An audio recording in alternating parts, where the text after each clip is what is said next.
अब हम लोग चैप्टर 6 पढ़ते हैं, सदिश विश्लेषण एवं प्रक्षेप गति, vector analysis and projectile motion.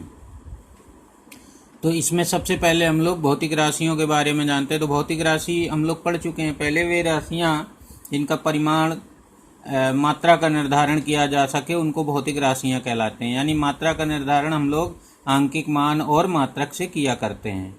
अब भौतिक राशियों को दो भागों में, दो वर्गों में बांटा गया। एक अदिश भौतिक राशियां होती हैं और सदिश भौतिक राशियां।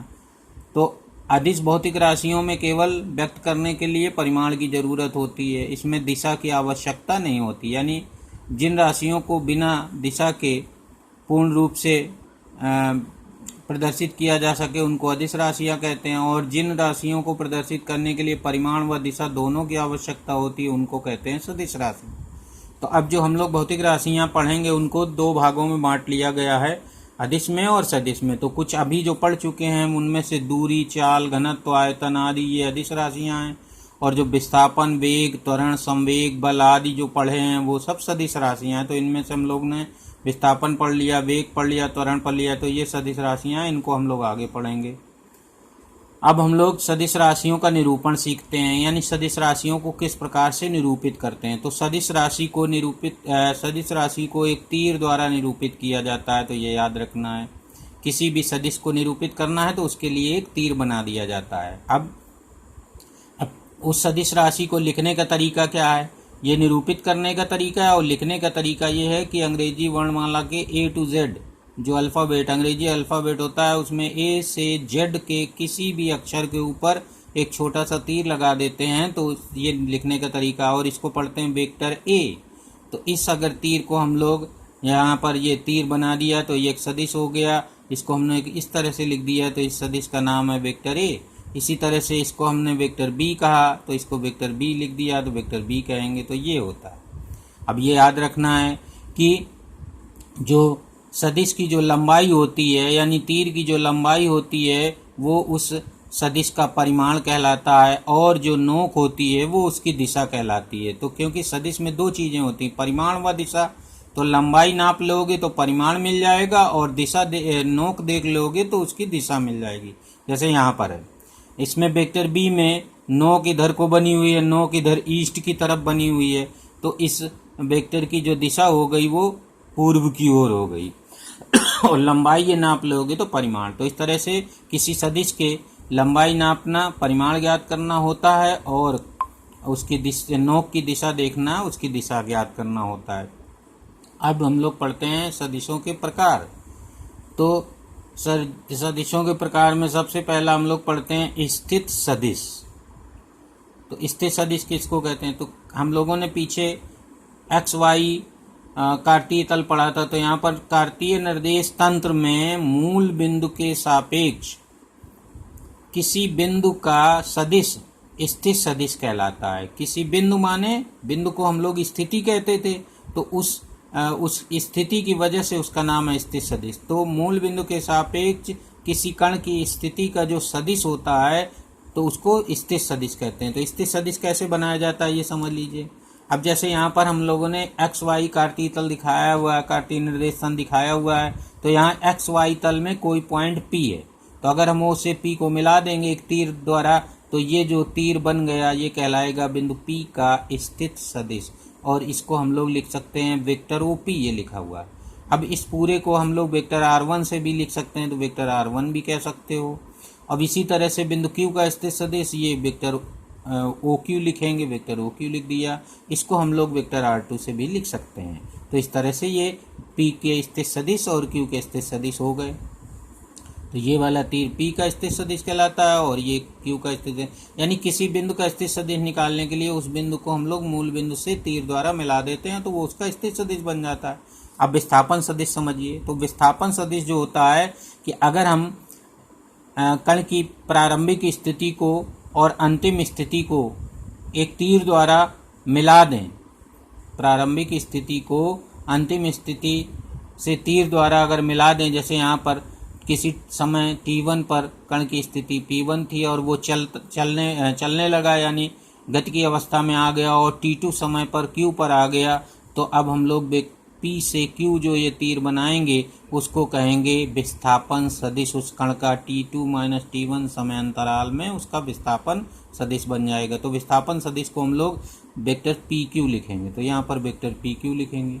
अब वेक्टर PQ को निकालने का तरीका देखिए। वेक्टर PQ निकालने के लिए करते क्या है, अंतिम स्थिति का जो स्थित सदिश होता है यानी वेक्टर OQ और जो प्रारंभिक स्थिति का स्थित सदिश होता है यानी वेक्टर OP घटा देते हैं। तो अंतिम वाले बिंदु के स्थित सदिश में पहले वाले बिंदु का स्थित सदिश घटा देते हैं। तो यहाँ पर vector OQ minus vector OP कर देंगे तो विस्थापन सदिश निकल आता है। विस्थापन सदिश लिखने का तरीका वेक्टर PQ भी हो सकता है।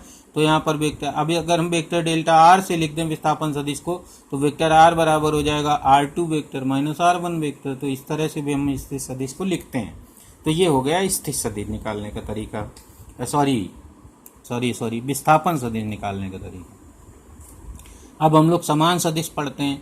तो अगर कई सदिश समांतर हैं और उनके परिमाण बराबर है, मीन्स सबकी लंबाई बराबर है, तो उनको कहते हैं समान सदिश। समान सदिश लिखने का तरीका होता है वेक्टर A बराबर वेक्टर B बराबर वेक्टर C। यहाँ से विपरीत सदिश, अगर दो समांतर सदिश दिशा में विपरीत हैं और परिमाण समान है उनके, तो उनको कहते हैं विपरीत सदिश। वेक्टर A बराबर माइनस वेक्टर B हो जाएगा। यहाँ दोनों के परिमाण बराबर है यानी लंबाई बराबर है और दिशा इनकी विपरीत है, तो विपरीत सदिश कहलाएंगे। विपरीत सदिश अगर होते हैं तो इस तरह से लिखा जाता है वेक्टर A बराबर वेक्टर B या वेक्टर B बराबर माइनस वेक्टर A लिख सकते थे। अब एकांक सदिश पढ़ते हैं। तो एकांक सदिश वह सदिश होता है जिसका परिमाण एक मात्रक होता है। तो ये एकांक सदिश की परिभाषा हो गई। एकांक सदिश कहलाता है, एकांक सदिश की दिशा होती है। तो एकांक सदिश की दिशा उसी जिस सदिश का एकांक सदिश होता है उसी की दिशा में होता है वो। अब एकांक सदिश को मोस्टली हम लोग लिखते हैं उसी सदिश के में जो अक्षर यूज किया जाता है उसी के ऊपर कैप लगाकर लिख दिया जाता है। तो वेक्टर A का एकांक सदिश हम लोग A कैप से लिखेंगे। तो A कैप बराबर लिखने का तरीका, एकांक सदिश निकालने का तरीका देखिए। एकांक सदिश निकालने के लिए वेक्टर A को उसके परिमाण से भाग दे देते हैं। ये परिमाण का लिखने का तरीका है। तो किसी भी सदिश की लंबाई को हम लोग उसका तीर हटाकर लिख देते हैं तो उस परिमाण कहलाता है। तो वेक्टर A का अगर हम तीर हटा दें केवल A लिख दें तो ये परिमाण कहलाएगा। परिमाण लिखने का दूसरा तरीका ये भी है कि उस वेक्टर को हम लोग दो लाइनों से घेर दें तो इसको मॉड वेक्टर A पढ़ते हैं। तो ये भी परिमाण। तो परिमाण किसी वेक्टर का परिमाण लिखने के ये दो तरीके हैं। तो जो भी तुम्हें सिंपल लगे उसका इस्तेमाल कर सकते हो, चाहे इस विधि का इस्तेमाल कर सकते हो, इस विधि का भी इस्तेमाल कर सकते हो, दोनों सेम है। अब यहाँ पर अगर हमें एकांक सदिश मालूम हो और परिमाण मालूम हो तो उस सदिश को हम ज्ञात कर सकते हैं। कैसे? तो वेक्टर A बराबर हो जाएगा A इंटू A कैप हो जाएगा। यानी कि कोई जो सदिश होता है वो परिमाण और उसके एकांक सदिश के गुणनफल के बराबर होता है, याद रखना। अगर हम परिमाण का उसके एकांक सदिश से गुणा कर दें तो वेक्टर हमें मिल जाता है। तो किसी वेक्टर को ज्ञात करने के लिए उसके परिमाण को उसी के एकांक सदिश से मल्टीप्लाई कर लिया जाता है। अब यहाँ पर जैसे चित्र में देखिए, यहाँ पर वेक्टर B का एकांक सदिश हमने n कैप से लिखा है। अब वेक्टर B का एकांक सदिश हम B कैप से लिख सकते थे, तो n कैप से भी कई वेक्टरों का एकांक सदिश लिखा जाता है। जब अगर इस तरह ना लिखना चाहो तो n कैप से लिख सकते हो, कोई दिक्कत नहीं होती। तो यहाँ पर अब जब एकांक सदिश का और मतलब समझिए, जैसे ये वेक्टर है, इसका परिमाण हमने बराबर बराबर 4 भागों में बांटा। तो एक जो टुकड़ा होगा ये तीर, केवल छोटा सा ये तीर, ये कहलाएगा वेक्टर B का एकांक सदिश। तो देखो जो वेक्टर B का एकांक सदिश आया उसकी दिशा वही है जो वेक्टर B की है। तो इसके पास दिशा जो होती है एकांक सदिश की वो उस मूल वेक्टर की दिशा में होती है। तो ये आ गया। अब लंब कोणीय एकांक सदिश देखिए, तो जो कार्तीय निर्देश तंत्र एक्स वाई जेड होता है उसमें एक्स अक्ष की दिशा में, वाई अक्ष की दिशा में और जेड अक्ष की दिशा में एकांक सदिशों को कहा जाता है लंब कोणीय एकांक सदिश। और इनको एक्स अक्ष की दिशा में आई कैप से लिखते हैं, वाई अक्ष की दिशा में एकांक सदिश को जे कैप से लिखा जाता है और जेड अक्ष की दिशा में एकांक सदिश के कैप से लिखते हैं। और चूंकि ये तीनों सदिश परस्पर लंबवत हैं, ये इसके लंबवत, वो उसके लंबवत, ये इसके लंबवत, जैसे कमरे के कोने में 3 दीवारें बनी होती हैं, फर्श होती है, 2 दीवारें हो गई फर्श, तो तीनों परस्पर 90 डिग्री पर होते हैं। उसी तरह से एकांक सदिश परस्पर लंबवत होते हैं, इसीलिए इनका नाम है लंब कोणीय एकांक सदिश। अब इन तीनों सदिशों का जो परिमाण होगा वो 1 होगा। तो यहाँ पर परिमाण लिखने का तरीका इस तरह से लिखेंगे। तो इनके एकांक सदिशों का परिमाण लिखने का मॉड लगाकर ही लिखा जाता है। मॉड आई कैप, मॉड जे कैप, मॉड के कैप 1 लिख देंगे। तो ये है एकांक सदिशों का परिमाण। अब कार्तीय निर्देश तंत्र में किसी बिंदु के निर्देशांक अगर x कामा y कामा z हो तो उसका स्थित सदिश i कैप j कैप व k कैप के पदों में इस तरह लिखा जाता है। मान लीजिए कोई बिंदु A है जिसके निर्देशांक x कामा y कामा z हैं, तो उसका स्थित सदिश हो जाएगा वेक्टर A बराबर x i cap plus y j cap plus z k cap. अगर निर्देशांक x1 y1 z1 है तो x1 y1 z1 हो जाएगा। अगर निर्देशांक 1 2 3 हैं तो i कैप बचेगा, यहाँ 2j कैप हो जाएगा प्लस 3k कैप हो जाएगा। अब अगर ये निर्देशांक नेगेटिव में है तो यहाँ नेगेटिव साइन आ जाएगा। तो इस तरह से अगर किसी बिंदु के निर्देशांक दिए होते हैं तो उस बिंदु का स्थित सदिश हम लोग इस तरह से लिख लेते हैं, निर्देशांकों के साथ i cap j cap k cap लगा लेते हैं। x वाला निर्देशांक जो होता है वो i कैप के साथ मल्टीप्लाई होता है, y वाला j कैप, और इस तरह से कर लेते हैं। अभी एक सदिश और पढ़ेंगे हम लोग, शून्य सदिश। शून्य सदिश वह होता है जिसका परिमाण 0 होता है और इसकी कोई दिशा निश्चित नहीं होती, तो वो शून्य सदिश कहलाता है। अब शून्य सदिश में बहुत सारी विशेषताएं हैं, इसीलिए इसकी आवश्यकता पड़े। जैसे शून्य सदिश को अगर हम किसी सदिश के साथ जोड़ें तो हमें वही सदिश मिल जाता है। अगर हम किसी आंकिक मान का शून्य सदिश के साथ गुणा करें तो 0 मिल जाता है।